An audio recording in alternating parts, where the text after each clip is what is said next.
याकडे संपूर्ण राज्याचं लक्ष लागलेलं होतं।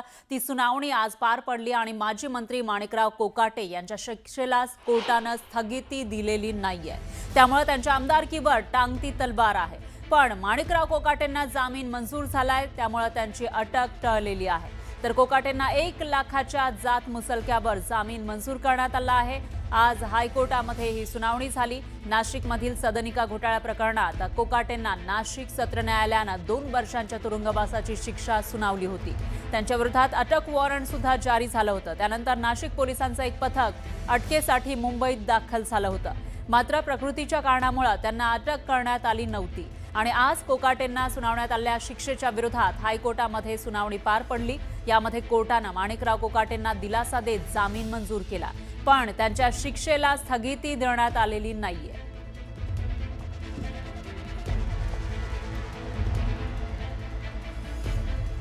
तर एखाद्या लोकप्रतिनिधीला शिक्षा सुनावल्यानंतर त्याच्यावर काय कारवाई केली जाते, कायदा काय सांगतो, आपण बघूयात ग्राफिक्सच्या माध्यमातून। लोकप्रतिनिधी म्हणजेच आमदार आहेत माणिकराव कोकाटे, त्यांना शिक्षा सुनावलेली आहे आणि कायद्यानुसार लोकप्रतिनिधी कायदा 1951 कलम 8(3) नुसार कायदा काय सांगतो तेही आपण या ठिकाणी बघतोय। लोकप्रतिनिधीला 2 वर्ष किंवा त्यापेक्षा जास्त कारावास झाला, शिक्षा झाली तर त्याच्यावर कारवाई केली जाऊ शकते आणि 2 वर्ष कारावासाची शिक्षा झाल्यास लोकप्रतिनिधी अपात्र ठरतो, म्हणजेच आमदारकीसाठी ते अपात्र आहेत आणि त्यांची आमदारकी रद्द करावी अशी मागणी आता कायद्यानुसार केली जाते। दरम्यान पुढे नेमकं काय होऊ शकतं, काय कारवाई होऊ शकते तेही आपण बघतोय। कोर्टाचा निकाल प्राप्त झाल्यानंतर आमदार अपात्रतेची घोषणा विधानसभा अध्यक्षांकडून केली जाऊ शकते आणि जागा रिक्त झाल्याचं जाहीर केलं जातं।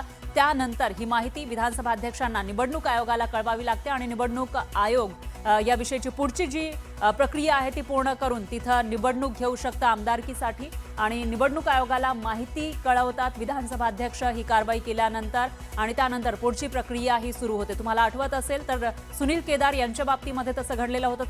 त्यांना शिक्षा झाल्यानंतर त्यांची आमदारकी ही रद्द करण्यात आली होती। त्यामुळे आता माणिकराव कोकाटेंवर ही कारवाई कधी होणार याकडे लक्ष आहे। ते आहे तो दिलेला नाहीये आणि त्याच्यावर मेन निर्णय हा अजूनही आहे, पण बेल जो आहे तो ग्रांट केलेला आहे। स्टे आहे तो दिलेला नाहीये आणि त्याच्यावर मेन निर्णय हा अजूनही आहे, पण बेल जो आहे तो ग्रांट केलेला आहे आणि आमदारकी राहू शकणार नाही। आमदारकी राहू शकणार नाही आजच्या ज्या कोर्टाने निर्णय शिक्षेला स्थगिती नाही, त्यामुळे आमदारकी या कलमाखाली अपात्र झालेली आहे। मला याच्यात आनंद कोणी व्यक्ती डिस्क्वालिफाय झाला म्हणून नाही आहे, पण कायद्याचा विजय झाला म्हणून मला आनंद आहे। आता झालेली आहे, त्यांना 4 ब्लॉकेजेस आहे। 4 ब्लॉकेजेस असल्यामुळे डॉक्टर सुरेश कार्डिओलॉजिस्टने त्यांना रेकमेंडेशन जे करायचं असतं तर सर्वात पहिले आम्ही जे सर्वात चांगलं ऑप्शन असतं ते आम्ही देतो। त्यांनी पहिला ऑप्शन दिला आहे की यांनी बायपास सर्जरी केलं पाहिजे, पण जर फॅमिलीला किंवा पेशंटला बायपास करायचा मन नसेल तर असं नाही आहे की उपचार काय बंद होतील। तर माणिकराव कोकाटेंच्या प्रश्नावर त्यांचे नेते, पक्षाचे नेते आणि उपमुख्यमंत्री अजित पवार यांनी मात्र बोलणं टाळलंय।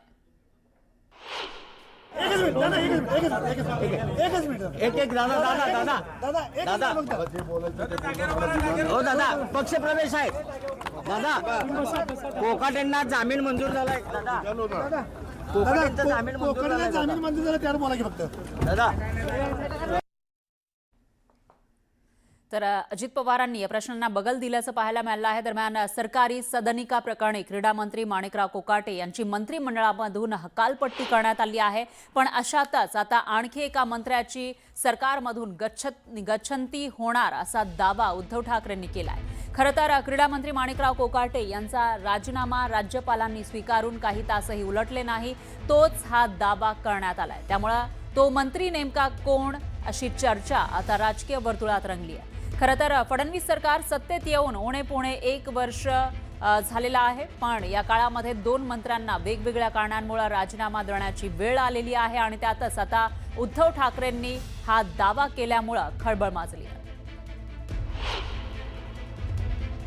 कालच एका मंत्र्याचा राजीनामा झालेला आहे, आणखी एक मंत्री जायच्या वाटेवर आहेत, पण मुख्यमंत्री त्यांना पांघरून घालतायत. हे फार विचित्र वातावरण आहे. ठीक आहे, राजकारणासाठी माणसं लागतात, पण ती माणसं कशी पाहिजे? गुंड सुद्धा चालतील, ड्रग्सचा व्यवहार करणारे सुद्धा चालत आहेत, आणि ज्यांचं नाव ड्रग्सच्या संपूर्ण कारखान्याशी जोडलं जातंय ते कोण आहेत? तुमच्यामध्ये बातमी आली की नाही आली? ठाण्याची व्यक्ती आहे. रिक्षावालाचा भाऊ